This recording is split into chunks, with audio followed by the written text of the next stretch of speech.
Hi అండి. పిల్లలకి, పెద్దవాళ్ళకి ఎంతో ఇష్టమైన పొటాటో మిక్సర్ అయితే ప్రిపేర్ చేస్తున్నాం. మరి ఎలా ప్రిపేర్ చేసుకోవాలో చూసేయండి. ఒక 10 పొటాటోస్ పీల్ తీసుకొని బాగా వాష్ చేసిన తర్వాత ఇలాంటి పీలర్ తీసుకుంటే మనకి స్లైసెస్‌లా వస్తాయి. చూసారా ఎలా వచ్చాయో? అన్నీ కూడా పీల్ తీసేసుకొని బాగా వాష్ చేసుకున్న తర్వాత ఒక పొడి క్లాత్ మీద అయితే ఆరబెట్టుకోవాలండి కొంతసేపు. తడి లేకుండా ఆరబెట్టుకుంటే మనకి పొటాటో మిక్సర్ అనేది మంచిగా వస్తుందన్నమాట. సో, తర్వాత స్టవ్ మీద బాండీ పెట్టుకొని ఆయిల్ హీట్ చేసుకోవాలండి. మంటలు లో ఫ్లేమ్‌లో పెట్టుకొని కొంచెం కొంచెం వేసుకుంటూ బాగా ఫ్రై చేసుకోవాలి.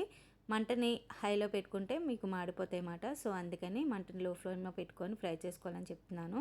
అండ్ అలానే ఈ చిల్లిడి గరిటెలో కొంచెం వేపిన శనగపప్పు కూడా వేసుకొని ఫ్రై చేసుకొని బౌల్లోకి వేసేసుకోవాలి. అండ్ తర్వాత కొన్ని పల్లీలు కూడా బాగా ఫ్రై చేసుకొని వేసేసుకోవాలి. ఫైనల్‌గా అయితే కొంచెం జీడిపప్పులు కూడా వేసుకొని ఫ్రై చేసుకొని వేసుకోవాలి. తర్వాత కొంచెం కరివేపాకు కూడా వేసుకోవాలి టేస్ట్ కోసం.